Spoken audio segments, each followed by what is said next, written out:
Right, welcome to day three of Unlock Your Growth Funnel Mindset and Profit. It's great to see all of you who are joining us right now live, of course, in our private VIP Zoom room. Good to see you, Johan. Good to see you, Jenny. Good to see you, Rial. Good to see you, Narciso. And those of you who are also joining us on the live stream, it's great to have you back here on day three. If you are joining us live, type in hashtag live in the comment section, or if you're joining us on the replay, type in hashtag replay because it's great to see all of you joining us, especially if you've been here with us since day one. Let's just give a round of applause, a virtual applause to those of you who have stuck through since day one, right? And one of the things that they say that the secret to success is not a matter of just wishful thinking or visualization, but the first step to success is showing up.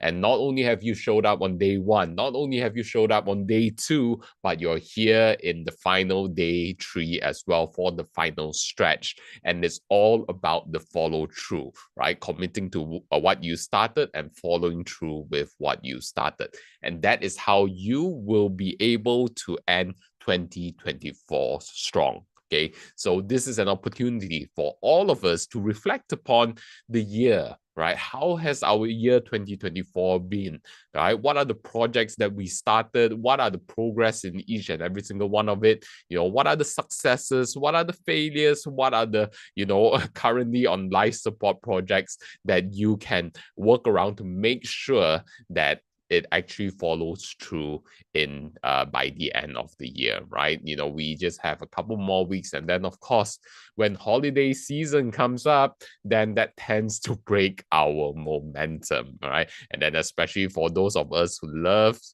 celebrating, eating a lot, and maybe some of us who drinks a lot as well.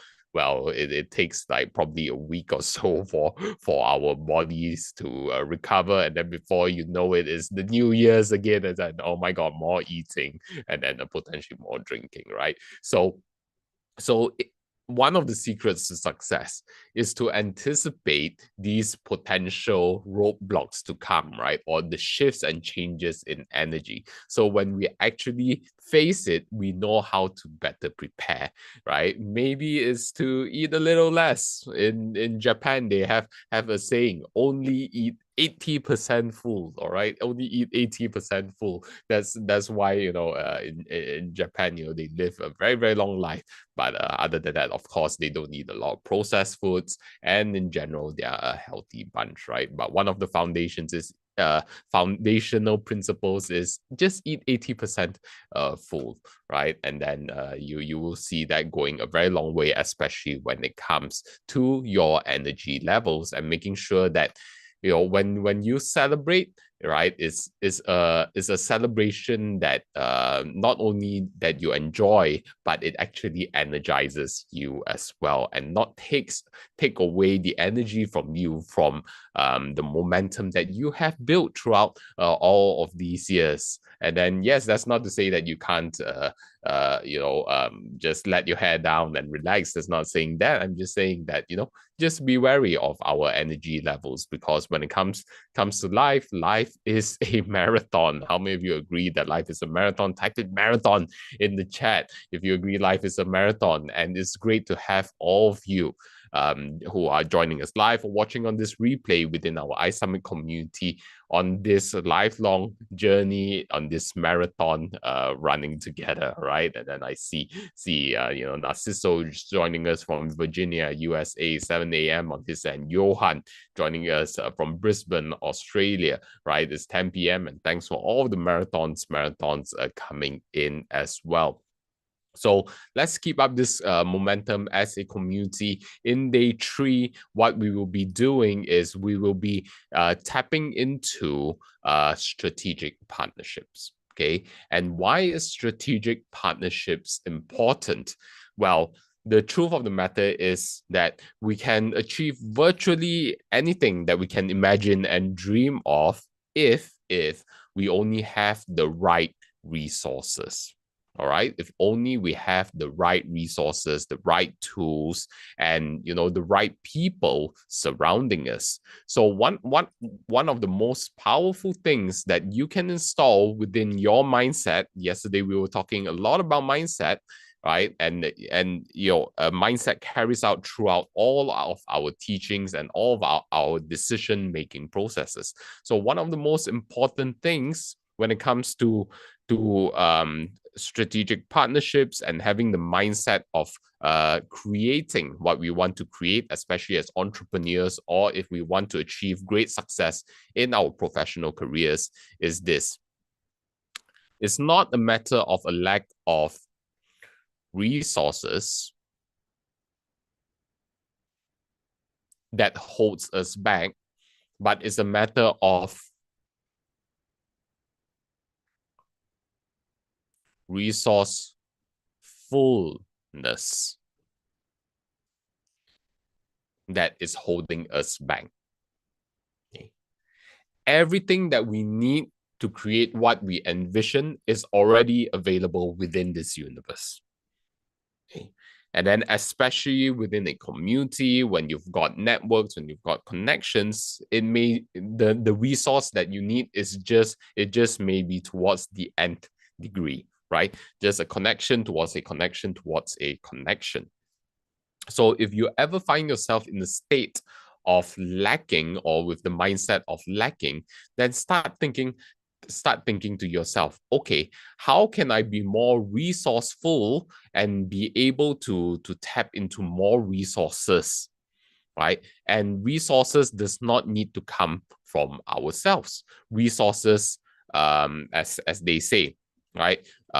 Especially when it comes to money, you don't have to tap into your own funds, right? You can tap into what we call OPP as well. OPM, right? Other people's money.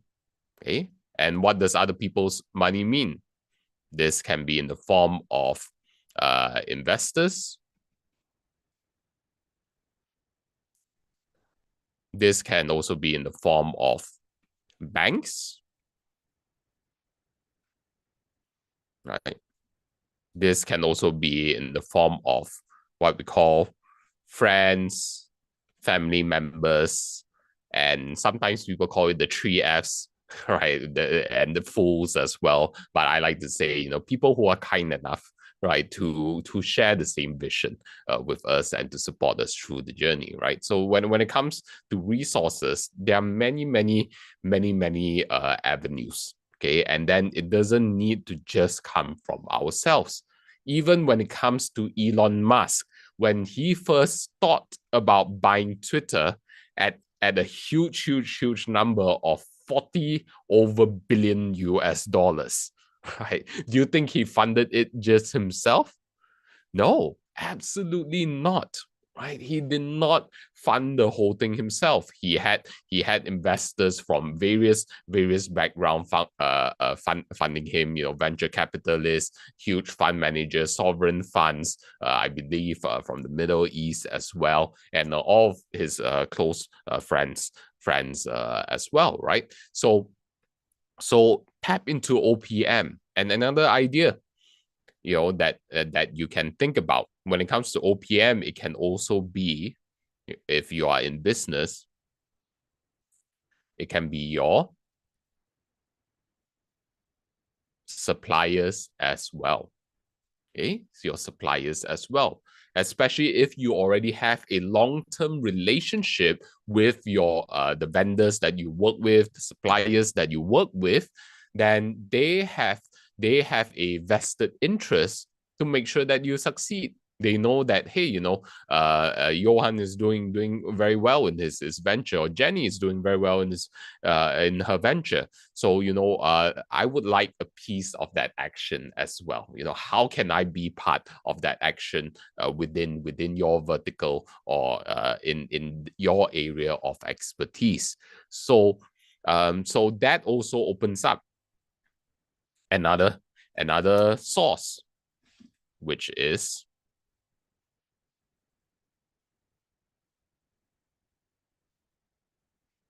Your clients, right?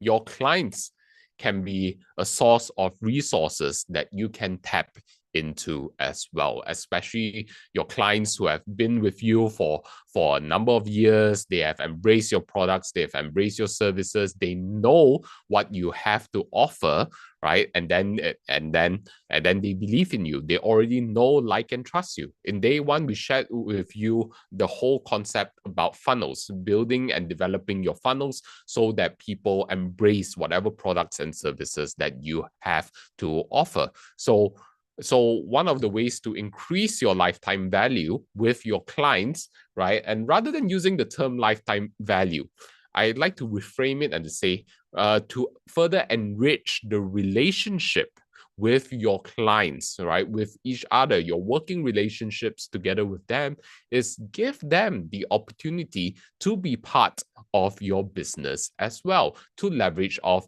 your resources, right? Because one of the things that we shared when it comes to mindset is to find and create deals that are win, win, win. Okay, making sure that all stakeholders are able to benefit from it. And at the end of the day, it just comes down to being able to have the right mindset and intentions to say, okay, I want everybody to win, and let's come down to the discussion table, negotiation tables to see, okay, based on this framework, right? Can we work together? Does it make sense? Okay, and leverage off, right? This is the key word. You want to be able to leverage. Right? Leverage off each other's strengths.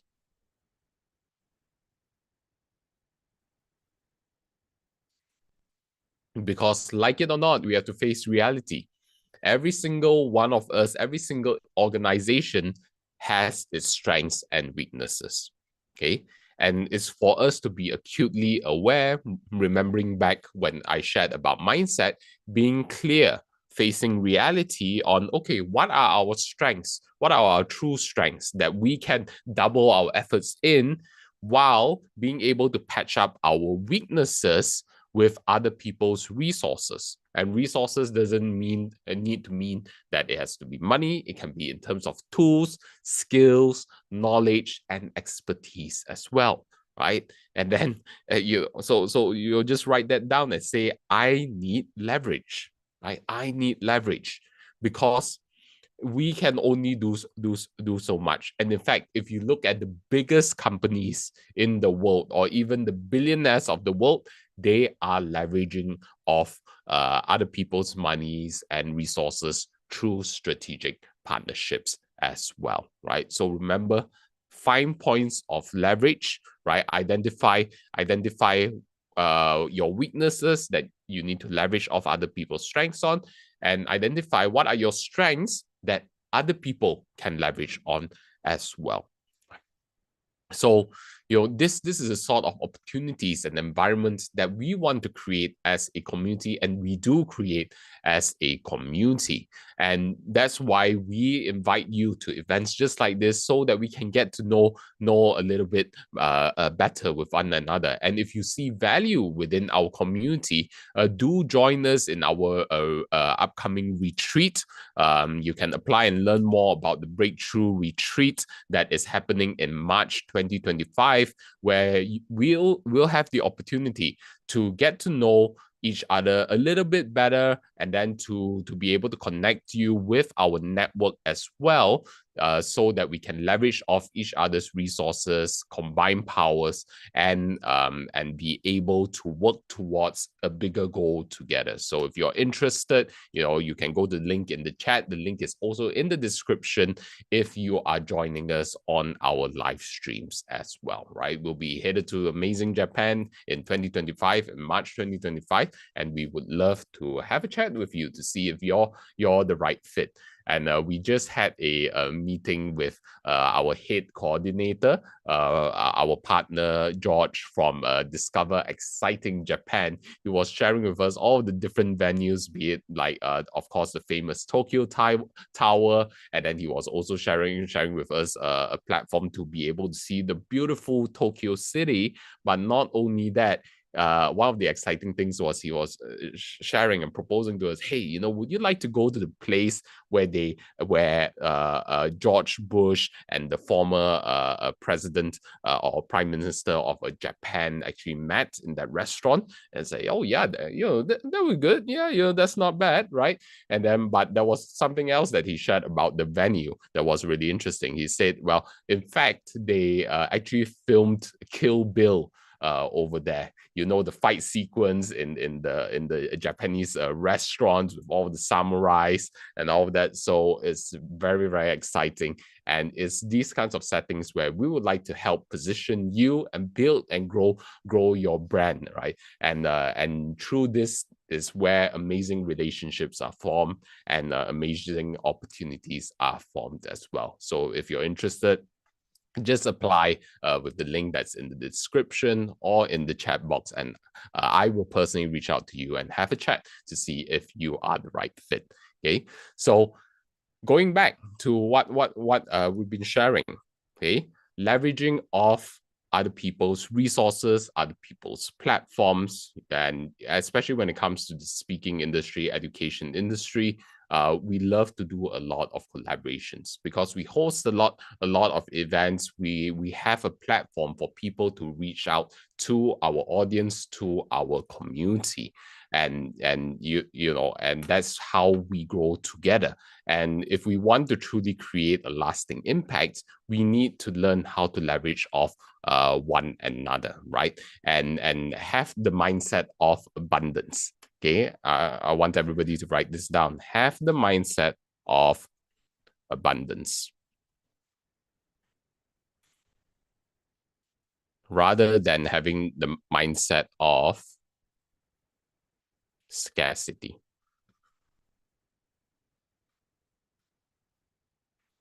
Okay. When it comes to business, when it comes to creating an impact, we have a choice, right? On whether our mindset is geared towards abundance or towards scarcity, because that will determine the type of games that we play. And there are two essential types of games that people play when it comes to business or creating an impact. The first, if you're coming from a scarcity point of view, this is what we say: people are playing a zero-sum game, meaning that if I win, you lose. If you win, I lose. That's a zero-sum game. Okay, so meaning that, oh, if you take market share, that means I'm losing market share. That sort of a mentality. Okay, and then if you are coming from a space of abundance, then you're playing a non-zero sum game. You're figuring out, rather than how do I split this limited and finite pie, rather than thinking that, oh, there's just this small pie here, we are actually thinking, how is it that we can grow this pie together? Right? How can we grow this pie together, make the market bigger, and find more opportunities together? Okay. So that is the sort of abundance mindset that we have within our community. And also when it comes to thinking about strategic partnerships, right? And to see how is it that you can work together, complement together, right? And whether people like to admit it or not, the most successful companies or companies are those who are actually, in economics we call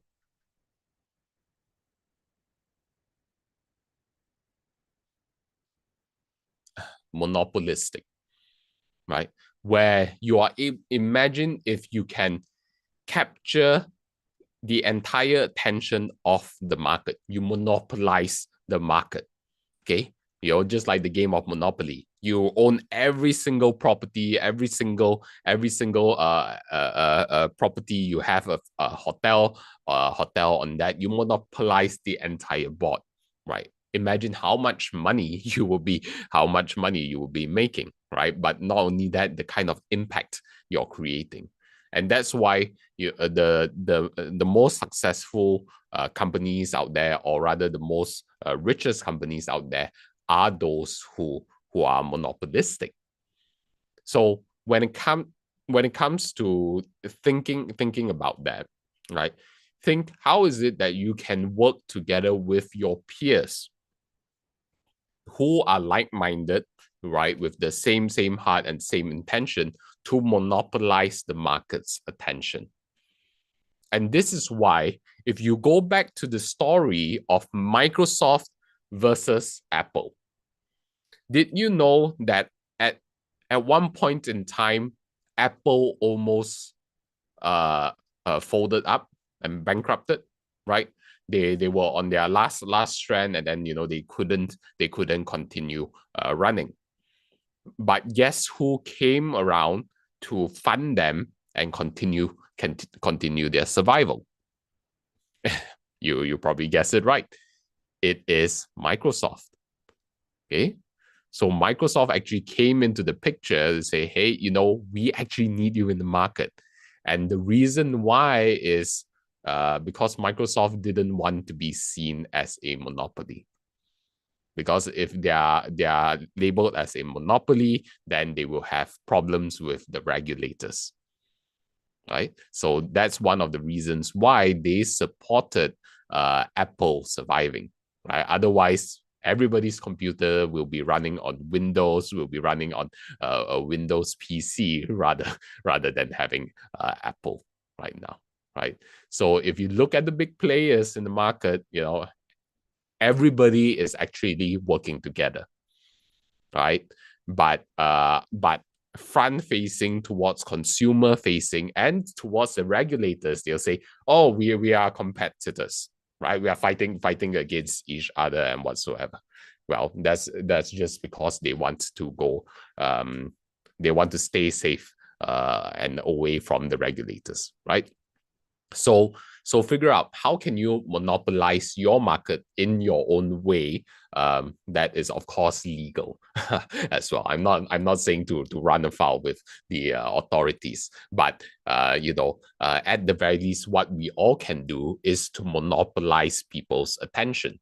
Okay, because no one can regulate that, unless of course you own a browser, and then you say, hey, if people have an Apple phone, they need to use Safari and all of that. Okay, but either way, figure out how you can monopolize the market's attention through strategic partnerships, right, and work towards a monopolistic kind of outcome. Okay, so let me share with you a couple of case studies and examples of successful strategic partnerships. Would you be interested in learning more about that? Type in interested in the chat if you are. Because once we have this lens on, then we will start seeing, hey, actually, there's a lot of strategic partnerships that's going on at different scales and at different industries and at different levels. So let's look at some examples of that. First, over here, right? Nestle and Starbucks last year celebrated their 5 years of their global coffee alliance, right? Where the alliance highlights a shared passion for exceptional coffee and a commitment to grow the category. Okay, and then over here you see there are the two, I believe it's the two CEOs in the picture. And over here you see that Nestle and Starbucks celebrated their 5 years of their global coffee alliance, where they established it in 2018, and where they combined the strength and affinity of the Starbucks brand and the company's coffee expertise with Nestle's proprietary coffee platforms, manufacturing know-how, and market reach. Okay, so again, the things that we have to take note of: leveraging of strengths, right? And then the power of the Starbucks brand. Well, of course, in the recent years, Starbucks has had quite a beating when it comes to their brands, right? And then and they leverage off the coffee the expertise of Nestle's proprietary coffee platforms, right? Meaning be it Nestle's, I believe it's their coffee making machines, right? They have those expertise around that area, that hence the manufacturing know-how, right? And the market reach, because Nestle works with a lot of distributors all around the world. And then, why? Just if you are a creator of a product or service, think to yourself, right? One, how do I get my products or service facing the market? Okay. And it's like, do I need to knock doors? Do I need to go to the different grocers and build relationships with them? Or can I leverage off strategic partnerships, just like someone like Nestle, who already have these established relationships, right? And just tap into their distribution channel. Okay. So this highlights one point, is that a lot of people think that they have to do it themselves.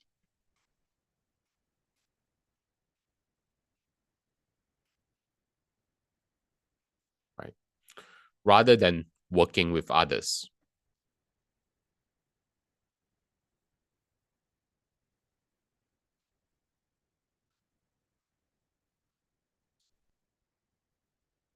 And what usually drives this sort of decision making and thinking, okay, is one of the decision making process is like, oh, I need to own every single relationship, every single resource, and I need to put in my own effort, right? And I think one of the most sabotaging things is to think, I need to do everything myself. Then I've got that sense of achievement. Yeah, you get that sense of achievement, but if you're just doing things yourself, maybe your achievement is just this much, right? But if you are willing to let go and work with others, you can create a much bigger achievement together. So one of the decision-making processes or mindset that we need to think is, what is our opportunity cost? So this is a concept in economics where we learn about, for every single action or decision that we make, or the decision in investing resources, there is an opportunity that we are giving away, that we are saying no to. Okay. So so for example, if we decide to not exercise, right? And then instead we go to the bar and have a drink. What is our opportunity cost? Our true opportunity cost is not in terms of the money that we are spending, right? Or rather, it's not just the money that we are spending in bar, but the opportunity cost could be in terms of our health, in terms of our well-being, where we are trading the future opportunities for the present pleasures, right? Where we are trying to constantly satisfy our present wants and desires, right? And then not having the bigger picture of thinking, hey, okay, what is the actual opportunity cost? What am I truly giving up when I'm making this decision?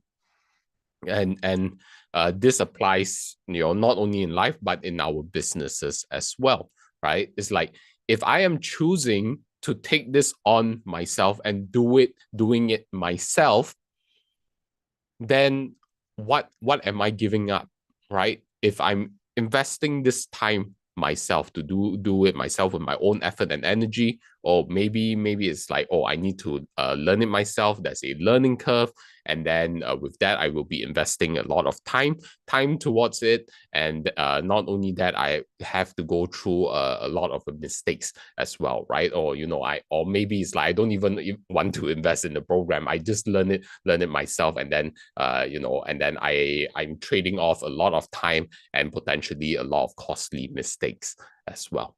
Okay, so that's the trade-off, rather than, hey, what if I can just leverage off the expertise, of this potential partner over here.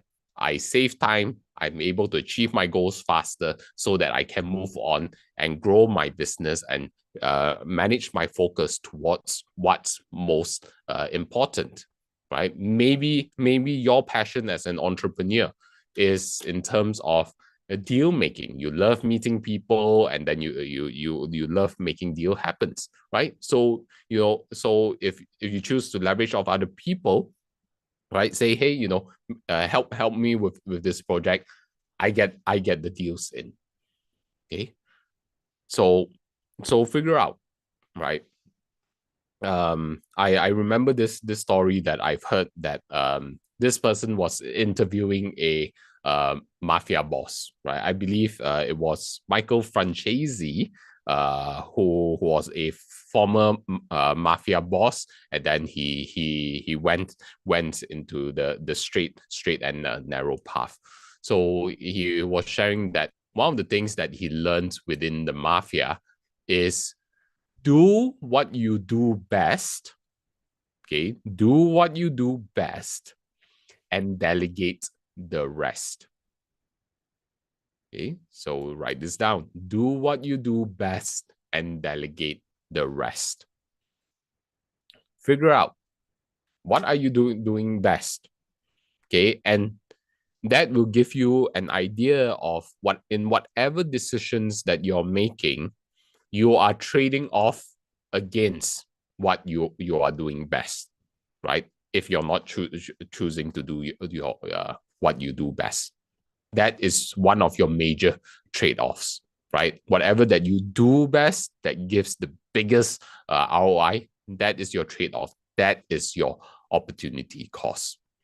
Okay, so figure out, have the clear mindset, right, on what the true opportunity cost is when it comes to the decisions that we make, and how is it that we can delegate the rest, leverage off through other people's resources.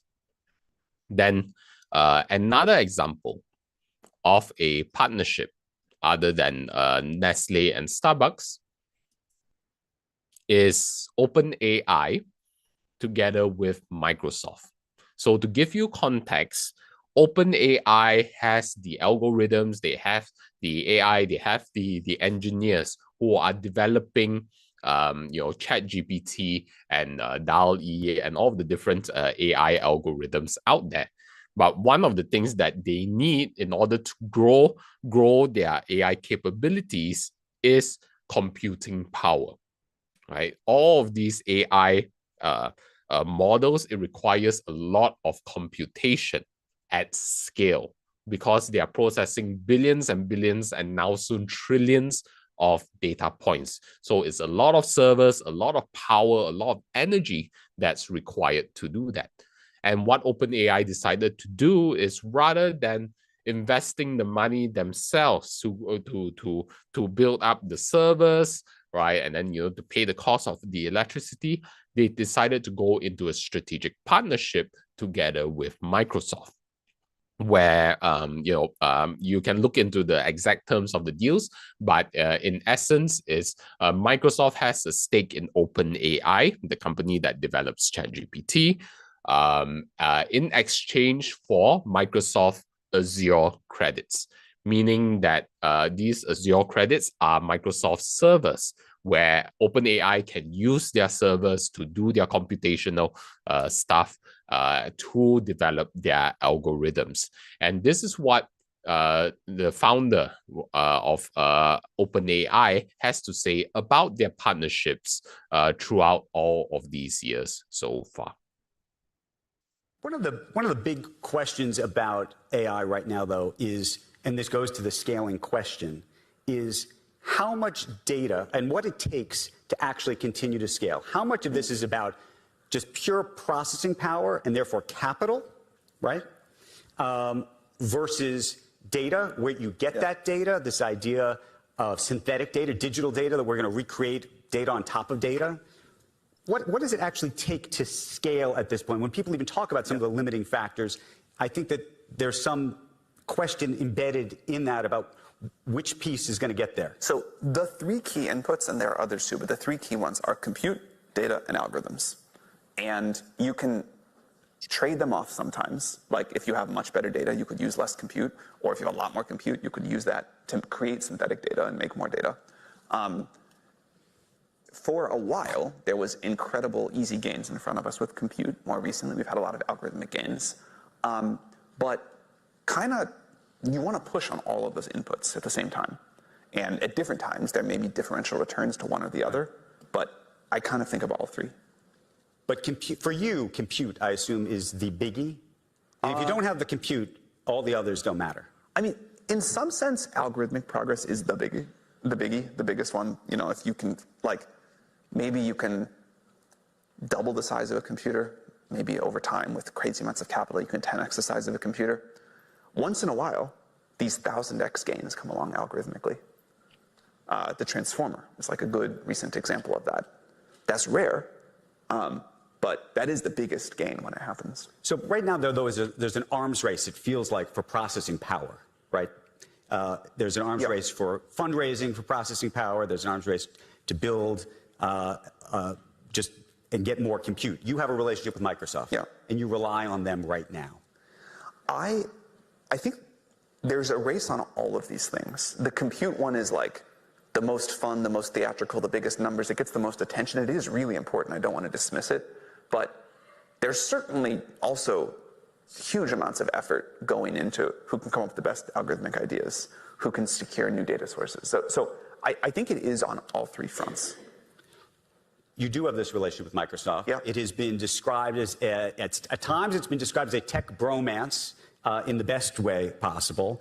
And then I was just reading Alex Heath, who wrote, "It's clear that Microsoft and OpenAI are disentangling." I don't think we're disentangling. Look, I will not pretend that there are no misalignments or challenges. Obviously, there are some. But on the whole, I think it's been a tremendously positive thing for both companies, and excited to do like much, much more together. All right. And there you're hearing it from Sam Altman, who is the founder of OpenAI. Okay, so as one of the things that Sam Altman was highlighting, okay, is there are three key areas that they need to tap into when it comes to growing their AI offerings. And the three key areas are compute, data, and algorithms. Okay, compute, data, and algorithms.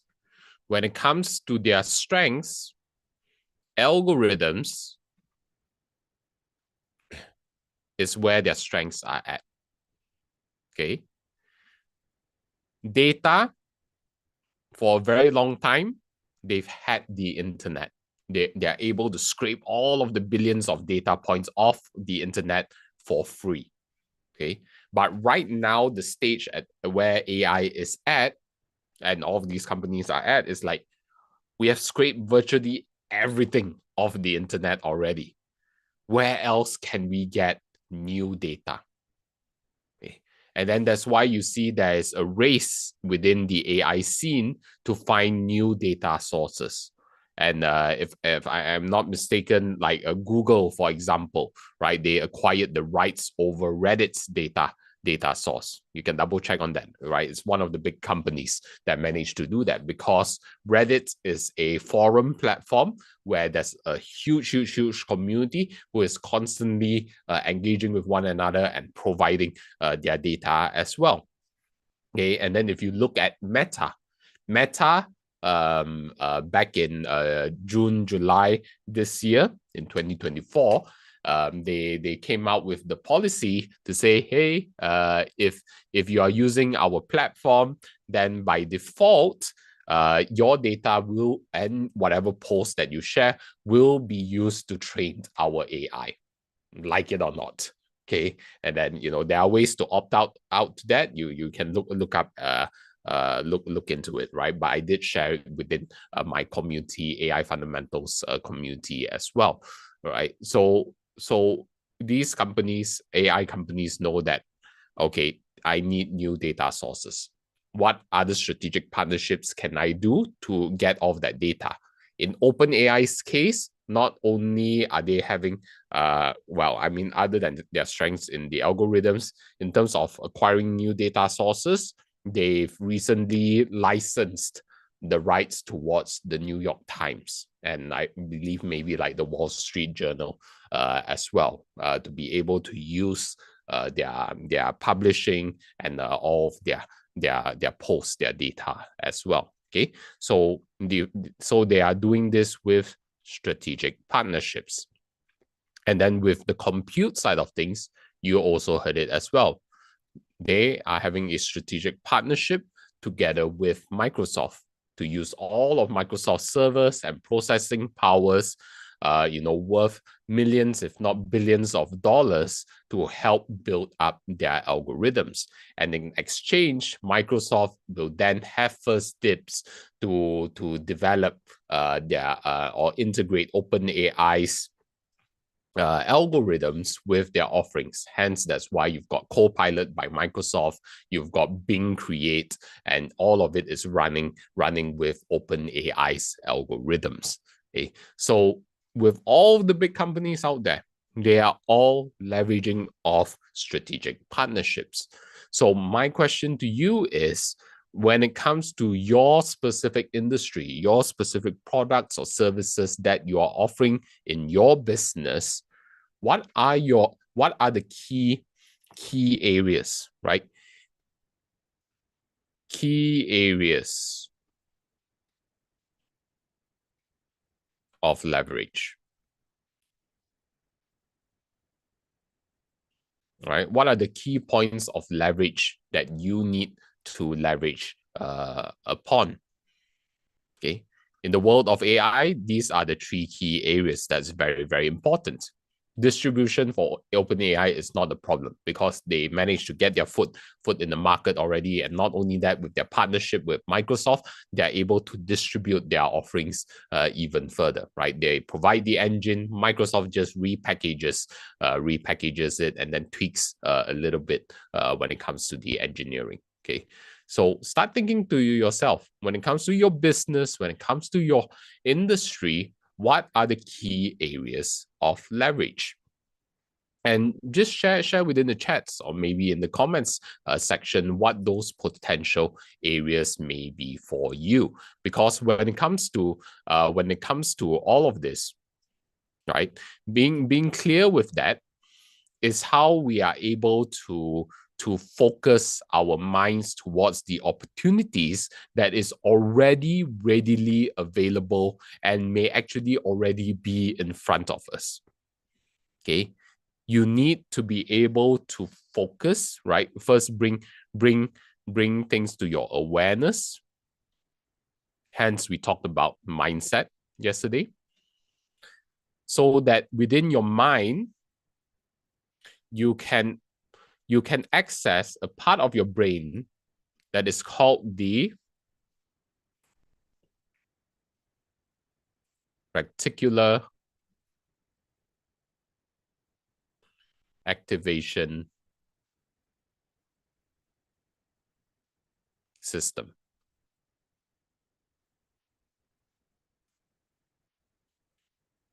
And basically what the reticular activation system is and how it works is like this.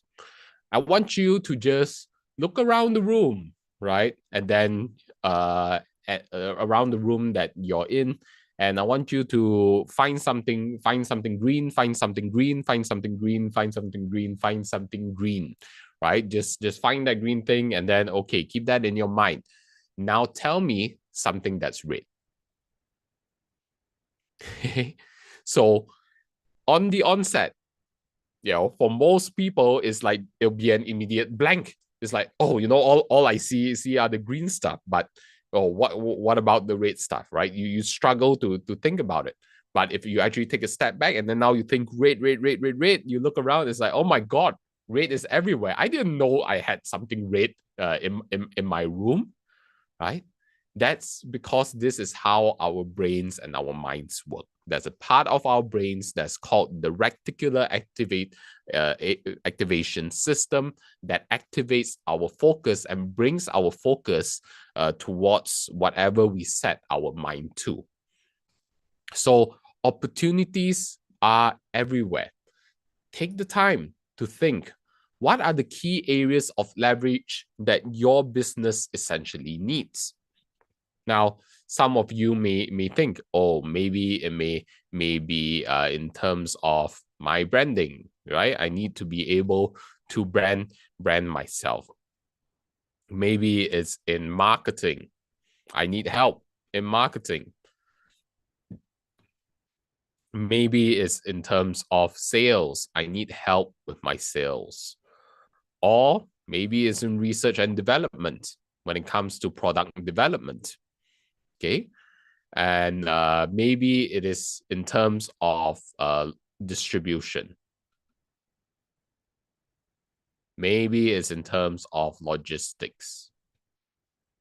Maybe it's in terms of finances, right? And maybe it's also in terms of, let's see, you've got branding, marketing, sales, R&D, distribution, logistics, money. Maybe it's in HR, right? Or maybe you need challenges in operations. That's why you've got outsourcing companies. That's why you've got training companies to help build up your teams. Okay, so what are the key areas that you require leverage in? And then from there, when your mind focuses on it, to say, hey, I actually need help when it comes to marketing and getting my message out there. What are the platforms? Who can I work with? Who are the experts in the industry that I can work with to leverage off their platform, their resources to be able to help grow my marketing, to grow my presence, to build my branding? So when your mind focuses on that, then suddenly the opportunities are obvious to you, right? And then the ball is in your court on whether you grab upon those opportunities and make that happen. Okay, remember, opportunities are all around us. It's not a matter of the lack of resources, but it is the lack of resourcefulness. Okay. And one of the reasons why we are not resourceful enough is because of where our focus is at. Are we just constantly focusing on the problem where we are just complaining, right? And here are 3 keywords that saps us from our power, right? People complain, they lay blame,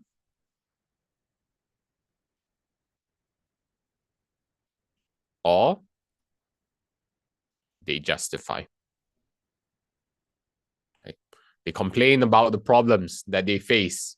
Oh, they blame others. Oh, it's not my problem, it's the government's fault. Okay, it's this supplier's fault, it's the client's fault. Okay, or they justify their position. Oh, it's like, I wasn't able to do this because I wasn't feeling well, this or that, right? Whatever's justifying the position. And one of the things that I'm taught, right, by my mentor, Les Singer, he shares, we have the choice on whether we want to play below the line, where we complain, blame, and justify, or we play above the line.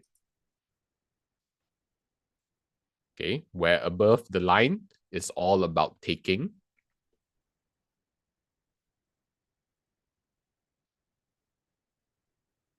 accountability. Accountability for our actions, our thoughts, our feelings, and essentially our results. Remembering back to day 2, right? Taking responsibility for whatever results that we are creating within our lives, our businesses, right? So it's important for us to catch ourselves to see, hey, am I complaining, blaming, and justifying where I'm at? Or am I taking responsibility and accountability to actually take action, focus on getting solutions, focus on getting the necessary resources to get things done? Because in life, in business, no one is here to save us. Okay. And in life, we've either got our reasons or results.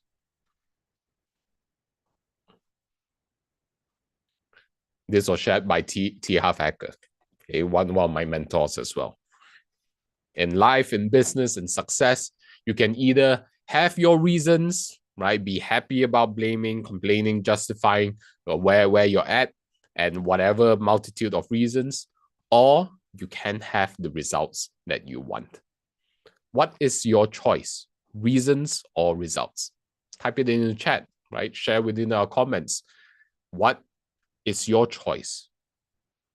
Do you choose to have the results that you want in your life, or do you want to live a life where you just have plenty of reasons? I see Narciso sharing with us, right? If you do it alone, right, what was it? You can go far, but if you do it with your partners, you will go further. I like that. Okay, another take on the quote, right? Usually people say if you do it alone, you can go fast, but if you want to go far, you do it together with your partners as well. Okay, but yes, I do agree, Narciso, as well. You can go far as an individual, but if you want to go further, right, work together with partners. And good to see all of you sharing with us results. Okay, so have the mindset, right? Focus on achieving results and identifying where can I get the necessary resources, the support and the partnerships that I can create in order to bring those results into this world. Okay, so and always remember, like with what I shared in day 2, use this tool. Whenever you find a reason that's cropping in, that is disempowering, that's taking away your power, all you need to say is, thank you for sharing. And you move on. Refocus your mind and ask, okay, how can I find a solution? Where is the solution? Who has the solution to this? And how can I leverage off of that? Okay, how can I make this happen? One of the things that I learned from Tony Robbins is that if you want to have a great life, is to raise your standards and make things non-negotiable in your life. The results that you are seeing within your life, within your business, right, is a direct reflection of the things that you have made non-negotiable. Okay. It can be the number of clients that you're taking. It can be the customer service that you're delivering. It can be the quality of your delivery in terms of your products or your services.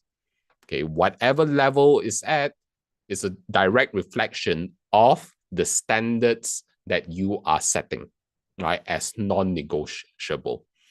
If you want to be excellent, if you want to be at the top, you have to raise your bar. You have to raise your standards. And let me share with you a reason why to do so. Is we only have so much time on this earth. We have all been blessed with this opportunity of life. Okay, why are we choosing to play small, right? And notice my choice of words. I'm saying that we are choosing to play small instead of choosing to play big.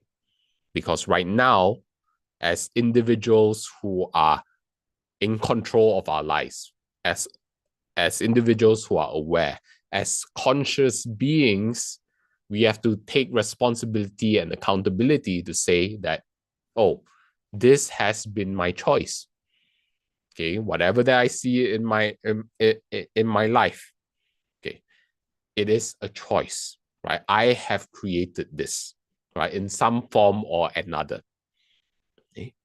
Or how I perceive things, how I make the best out of the situation, right? Or how the situation has worsened, it has been my choice, right? Within the context of whatever's within my control and power, it is my choice. So always focus and choose on creating results, raising your standards, and also keeping in mind of the power of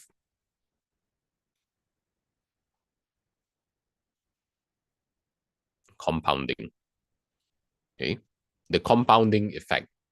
Not only does it apply in finance, where if you're able to earn, right, just 1% every single day, then you will be able to multiply your wealth just like that.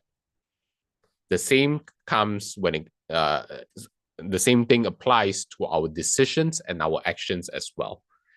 Imagine if every single day we can just do a 1% better decision, a 1% better action within our lives, within our businesses. How will our life look like by the end of next year? Where will we be? What will we achieve? So to accelerate the compounding effect, just like how you would maybe invest your funds in learning, right, on how to invest, how to trade on stocks, right, or crypto, right? Just today, crypto, Bitcoin has broke 100,000 US dollars. Yeah, so the question is, the opportunity, to earn from crypto has been available to people for over 2 decades. But the question is, why if we are not capitalizing on it, monetizing from it, why didn't it happen? It's because of our focus, our awareness, right? So figure out, okay, what are the areas that you can focus on, that you can compound and make better decisions in, right? And then especially connecting with people who are able to help you achieve the results that you want faster. Okay. So maybe if you do it yourself, right, you can only achieve 1% per day. But with the right partners, with the right guides, with the right mentors, you can double the speed of that, right? And that's why, when it comes to our iSummit platform, speakers come to us, right? Trainers come to us, and even businesses comes to us to say, hey, I would like to expand our market reach to a new country. How do we do that? Can we leverage off your platforms? Can we leverage off your network? And then, we find a deal, we make it happen. Right? Or maybe if speakers want to grow, they're brand new speakers, they want to find a new way to grow, to get into the industry, to build their brand. They engage us as well, right? Because we bring decades of our expertise onto the table, so that people do not need to invest, right, or waste like 10 years of their time. Maybe we can cut it in half, or maybe just a tenth of the time to get from where they are to where they want to be. Okay?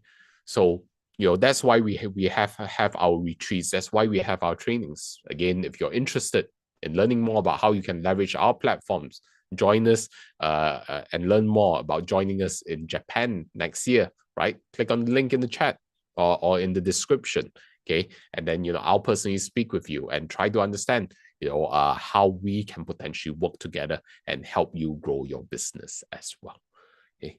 So back to compounding, okay? Figure out what is one single action, one single decision that can help you compound and grow your business, okay? I see Narciso is also saying sharing is caring. And by the way, if you're getting a lot of value out of this, right, share this video with someone, right? Share this event with someone, especially when it comes to your partners, business partners, or when it comes to even your friends and family. So, right, because so that you can have a community that's aligned together with you to have the right mindset as well. Okay, so another example, okay, so far with what I've shared, I've shared with you Nestle and Starbucks alliance, their global coffee alliance. Then I've shared with you OpenAI together with Microsoft. Then one of the partnerships that we've also seen in the market is Apple and Goldman Sachs. This was back in 2020, right? Where they came together to actually start Apple Card, right? Or Apple Pay, right? To provide the Apple Card services. And then basically Apple, they have their user base. Okay. And in marketing terms, we say they have their database of users. But they do not have the expertise when it comes to finance, when it comes to offering credit card solutions, when it comes to offering debt. So this is where they decided to partner together with Goldman Sachs to create Apple Card, right? And then, so analyzing their partnerships, essentially how they were creating at that point in time, a win-win solution for both parties is Apple was bringing in the database, or if you want to use it, to bring in their users, right? Goldman Sachs was bringing in their expertise when it comes to credit and finance. Okay, bringing together these, both of their strengths together, right? Goldman Sachs has been a bank for years. They've been in the financial industries for decades, right? And they bring their expertise into the table. So that's the sort of win-win solution that they were building. But remember what I said is whenever you're crafting a deal, it has to be win, win, win. Okay. So we've already seen the Apple and Goldman Sachs win. But what's the third win we need to consider? What about the users? So if you actually look in the news,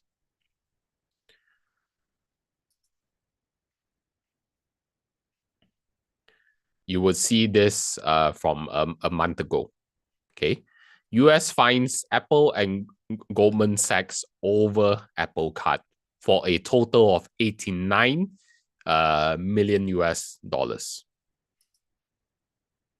And if we look in the detail, right, accusing them of deceiving users of the iPhone maker's credit card, right?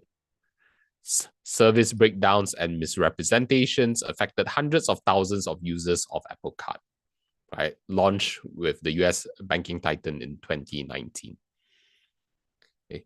So always remember, whenever you are creating these partnerships, there is always at least a third third party that you need to consider, which is your users or the end user that will be benefiting from your products or service or from the partnerships that you are creating. Okay, so always think about that. In Apple's case, right? This because they neglected the user's part, it costed them 89 million US dollars from that. Okay. So partnerships can be very powerful, right? If you structure it properly, if you structure it correctly. Okay. And then everybody can win through the process.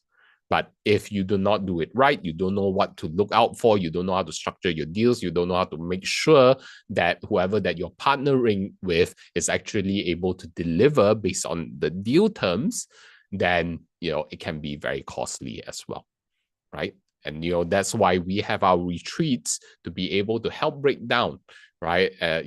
What are the ways to partner within the industry, within one another, the different guidelines, right? To keep and ensure everybody is in a win-win-win sort of deal, right? So this is the example of Apple, Goldman Sachs, and then of course the users that Apple is bringing on as well.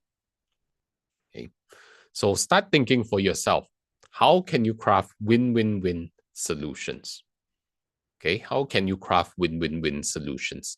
And if you find yourself ever stuck in coming up with a framework or a deal that is win-win-win, in most instances, right, it's because of a certain what we call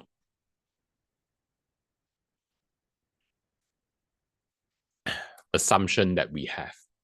Okay, it's like, oh, I can't make this deal happen because of, that's your assumption, right? So what you have to ask within your mind is, how can you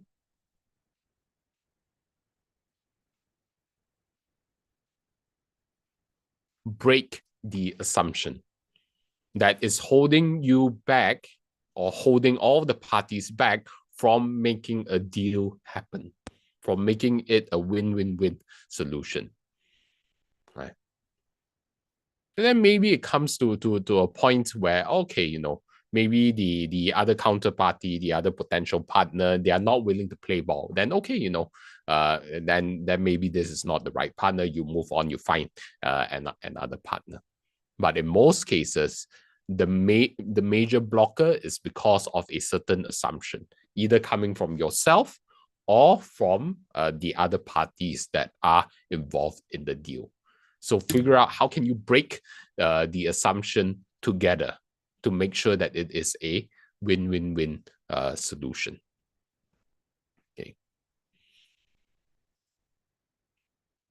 Now, something that may be more relevant to you. You may be saying, yeah, Ching, the examples that you've shared with me, Nestle, Starbucks, OpenAI, and then Apple and Goldman Sachs. Yeah, these are multi-billion-dollar companies, but I'm just a service provider. I'm an SME, right?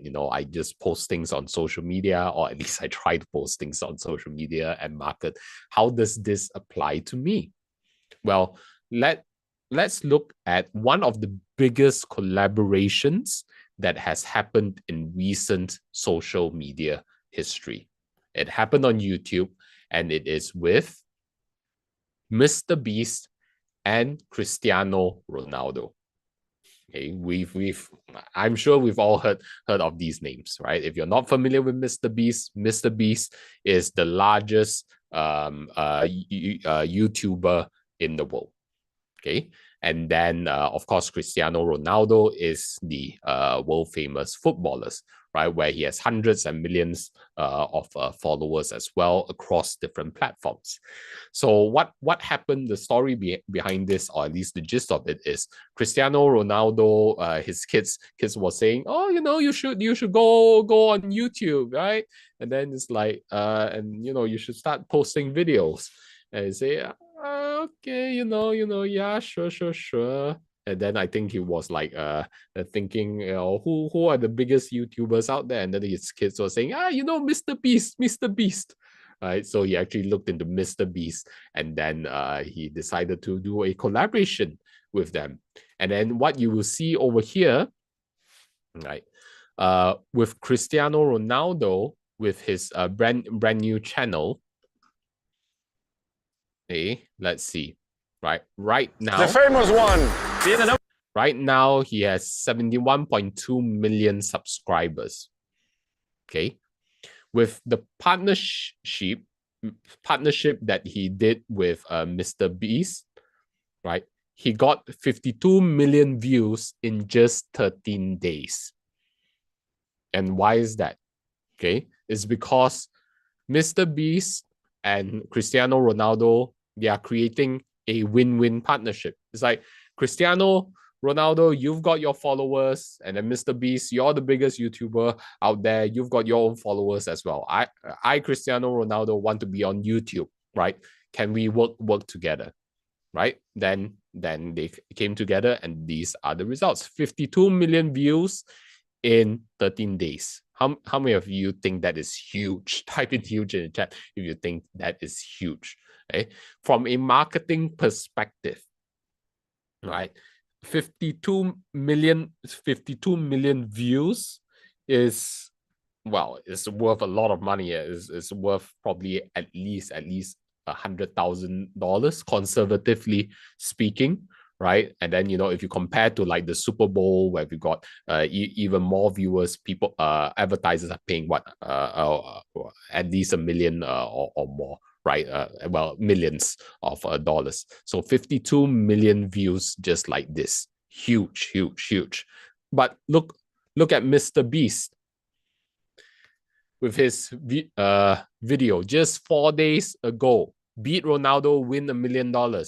109 million views, right? You thought Cristiano Ronaldo was huge? Well, Mr. Beast, wow, he is a beast, right? Even bigger, right? Doubling, right? More than doubling the views out there.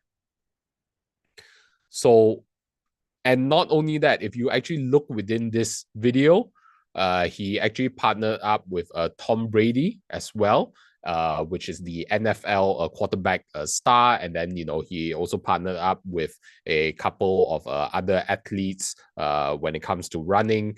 And then also with other YouTubers. One of his name is iShowSpeed, which recently did a world tour all around the world, and to compete with one of the world's fastest runners from the US, right? So there's a lot of partnerships just going into this single video itself.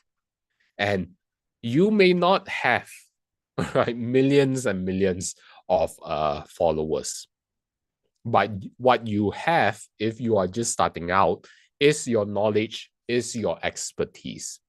You can find different influencers and creators in the market that you may have a relationship with already. Okay, partner together with them. Okay, leverage off their audience, give value to their audience. Right now, nowadays we have a thing called podcasts. Go on to a podcast with them, give value to their audience. Don't hold back, right? And create a win-win solution. Because when it comes to content creators, the key thing that they need is content. It's in the name, right? That's why they're content creators. And every single one of us, we have something of value to share. We have our stories, we have our expertise, right? And when it comes to stories, it doesn't just need to be stories of our own personal success, but it can be also stories of our own personal failures as well. Okay, because our stories can either be inspiring, or be something that forewarns people. It serves as a warning towards people. So start thinking, okay, how can I leverage off other people's platforms and partnerships to reach out to their audience? What are they looking for? Right? So, you may not be able to reach Mr. Beast or Cristiano Ronaldo, but I'm sure at the very least, within your local community, through your network, through your family, through your connections, you can start reaching out to say, hey, can I hop onto your channel? Can I do a webinar? Can I do a podcast? Can I do an interview? Maybe you're looking for a blog post, right? Maybe you're looking content for your newsletter. There's so many ideas to be able to connect to other people's audiences out there as well.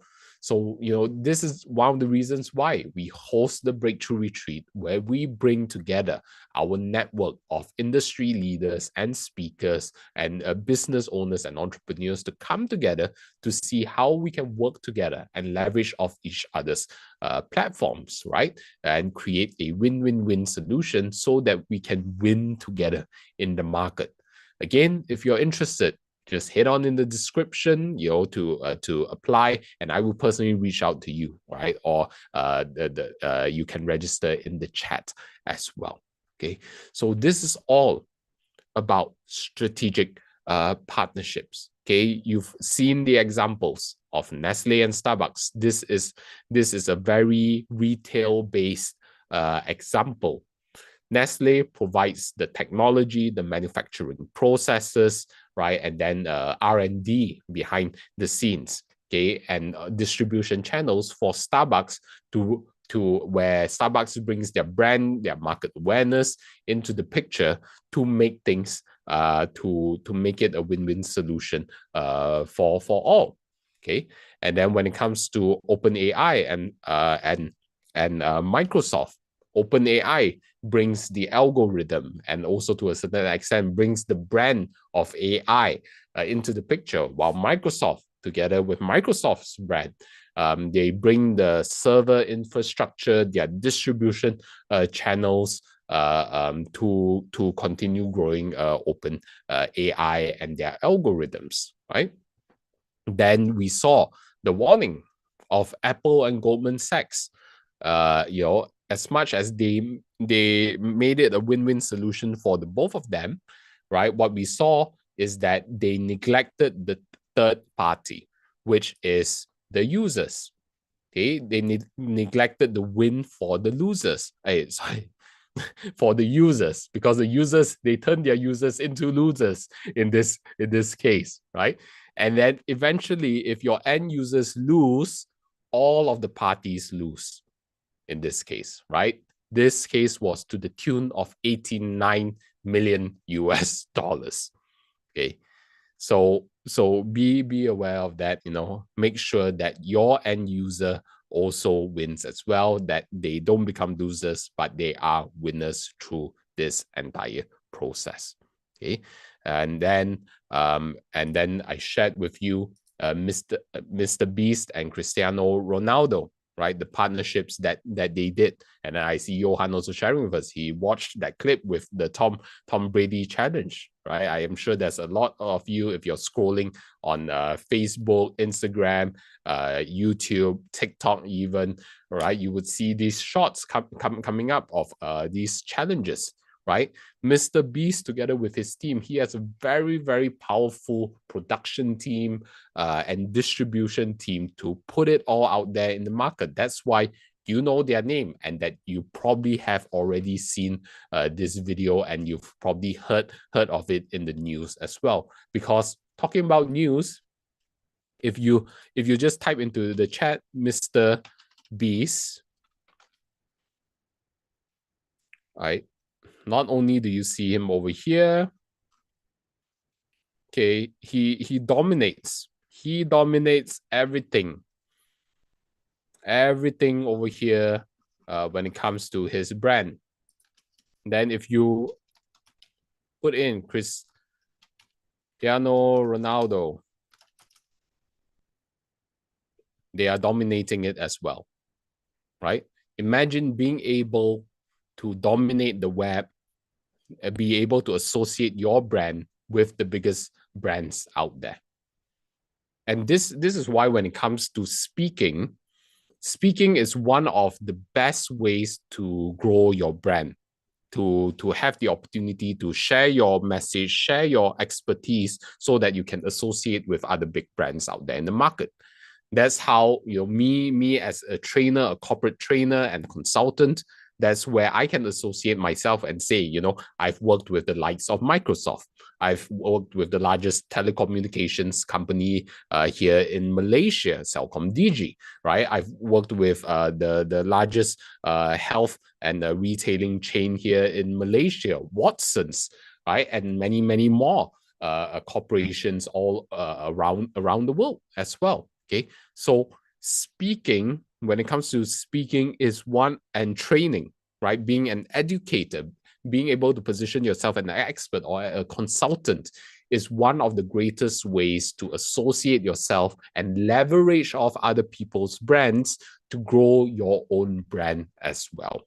Okay, and you don't have to make things up through the process, right? All you need to do is to do a fair exchange to say, hey, would your company be interested in any areas that you all are facing challenges in? Let's see how I can help, right? Offer your services, offer your help, even if it means being able to do it pro bono, right? Just do it. Get your foot in the door, right? Get yourself in the industry, get known, get people talking about you. Put yourself out there, put yourself on social media, shout about your achievements, because whatever impact that you are creating, it deserves to be shared to the world. And always remember, if not you, then who? If not now, then when? Right? If not together with us, then with who else? Take action, right? and don't delay anymore, right? Take action, find the right partners, put yourself out there. Your gift is valuable, and remember, okay, when it comes to mindset, always have the mindset to know that you deserve it.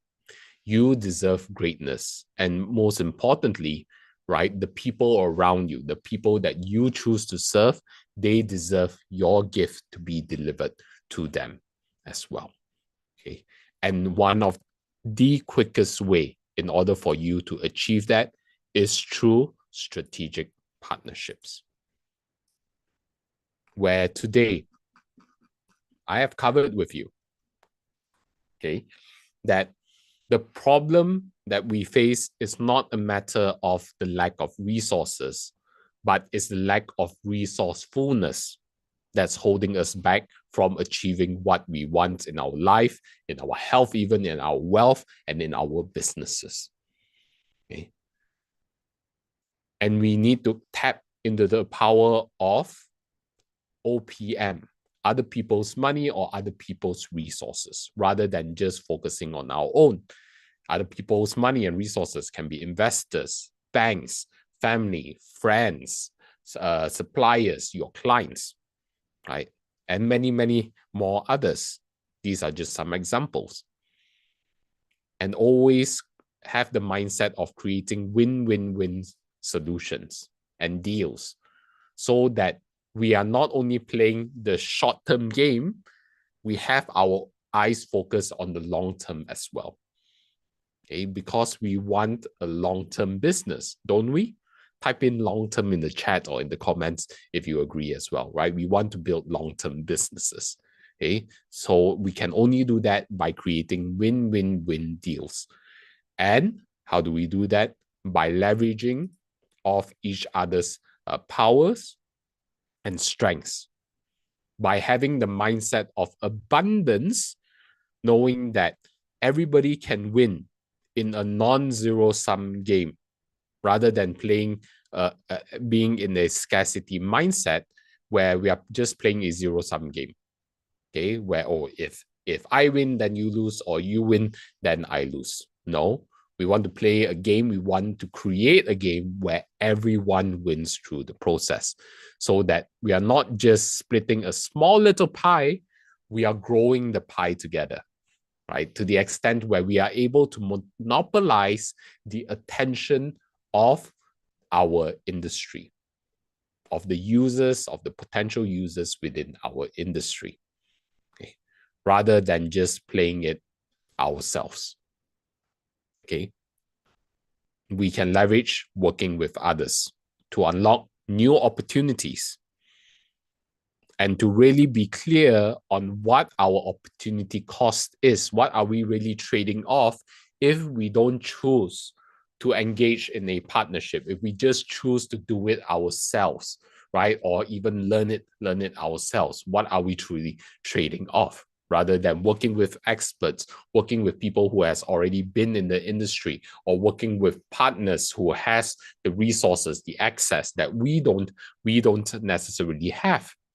Okay, what is the true cost of it in terms of our, not only in terms of money, but also in terms of our time, our effort, our energy, right? And most importantly, our passion as well. A lot of entrepreneurs die out or burn out because, right, initially they're filled with passion. It's like, oh, I can do it. I've got this amazing dream. Everything is possible, but I need to do it myself. And then when everything just falls onto their shoulders, they find that they cannot move forward, right? And that they've been carrying this burden and weight on their shoulders for just far too long. And then they just collapse, and then they stop, and then they burn out. Okay. But that does not need to be your path. Okay. Your path can be a path of ease and success. Yes, there will be challenges, but don't unnecessarily create your own game where it is harder than it needs to be, right? There's a shortcut. Okay, there's always points of leverage, areas of expertise you can work together with to get to where you want to be faster, to serve the people that you want to serve at scale. And we also reviewed the deal when it comes to OpenAI and together with Microsoft. 3 key areas in the AI industry: computational power.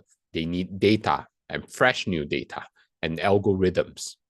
We saw OpenAI had the algorithms, the power of algorithms that they developed, but they needed more computational power, more data. That's why they worked together with Microsoft, okay, which provided the compute side of things and also distribution as well.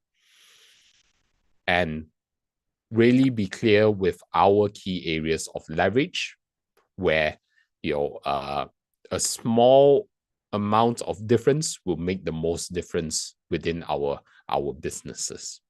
Okay, find those key areas of leverage, and that is where you focus your mind so that you raise your awareness and you activate within your brain the reticular activation system, so that rather than just seeing green, green, green, green, green, like the example we said, we are starting to see red and things that actually requires our attention, that will help us grow. And then here we shared some of the key areas, right, that you could focus on, be it branding, marketing, sales, research and development, HR or operations, or even when it comes to finances, right, logistics or distribution. Okay? Every single entrepreneur and businesses needs these key areas in order to grow their business, right? Which one is relevant to you? Start writing it down. Start being aware of it, right? So that when the opportunity arises, you're able to leverage off those opportunities. And of course, right, we always have a choice on whether, whenever we are faced with a challenge, we either complain lay blame or justify, where we are playing below the line, or we choose to play above the line. We take accountability, we take responsibility, right? Rather than giving power to our reasons, we give power to our results, achieving our results, not ourselves, not alone, but together. Okay, together we can achieve more, so that we can achieve compounding effects together, right? Just 1% a day can make a significant difference. And we saw the example of Apple versus Goldman Sachs. Apple was bringing in their database and users. Goldman Sachs was bringing in their credit and finance expertise, but they neglected their users. They turned their users into losers, right? And that costed them to a tune of 89 million US dollars. So always remember to create win-win-win solutions. Okay. And if you find yourself stuck, remember that more likely than not, there is an assumption that is creating a bottleneck that is stopping you from making the deal a win-win solution. So what you need to do is to break the assumption. Break the assumption that's holding you back or your partners back from making win-win-win solutions and working together to achieve more together, right? So, with that, especially for those of you who have joined us for the past 3 days, have you gotten a lot of value, right? If you've gotten a lot of value, type in value in the chat, in the comments, if you've gotten a lot of value, from all of our sharing from the past 3 days. The first day we had Simon Leung, the Google Insider, the Internet Insider, sharing with us about funnels, right? How to think about funnels, how to develop our funnels so that we can drive more leads, more sales, right? And grow our businesses. And on day 2, I shared with you about mindset. What is the mindset towards success to keep us going, to keep us focused and moving forward. And today I shared with you about the power of strategic partnerships, how you can leverage, how you can think about strategic partnerships to grow your business. And even if you are an investor, there are so many deals out there, right? But you can't fund all of them yourselves, right? Think about how you can leverage off strategic partnerships to bring that vision into reality. I know, people like our community members, top community members like Johan, who is in real estate, right? If you're looking at the development, okay, you're not just using your own funds, right? In many cases, you have to leverage off other people's money and resources as well. If you have a good deal, rather than having 100% of zero, right? Have 20% of 100 million or 10 million or 1 million, right? Just make the deals happen.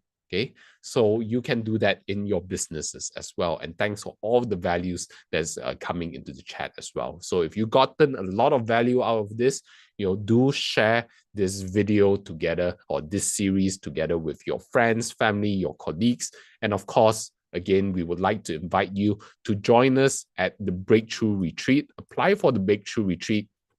No obligation at all. It's an application where basically we'll have a chat together. Me personally, I'll reach out to you and we'll have a chat together to see if you're the right fit, to see how we can potentially work together in Japan to co-create products, to grow your brand, to be able to leverage off each other's communities, each other's platforms, right? And bring your expertise to the next level to expand your reach. So head on over to mastermindretreat.club/application. The link is in the chat, and the link is also in the description if you're catching us on the live stream as well. Just put in your applications, and I would love to connect with you and to see if you're the right fit, right? And we also do it's going to be an exciting journey together, and we would love to be able to connect with you. So with that, put in your applications, head on over to mastermindretreat.club/application, and I look forward to connecting with you very, very soon. Okay, so with that, thank you very much, everybody. It's been an amazing 3 days. I appreciate all of you, and then especially for our VIPs who are joining us in Zoom. Thank you very much for joining us throughout these 3 days. I appreciate all of you. I love you all, and I look forward to seeing you in the next training. Apply at mastermindretreat.club/application. I hope to see you in Japan very, very soon, live in person as well. Thank you very much, and goodbye for now.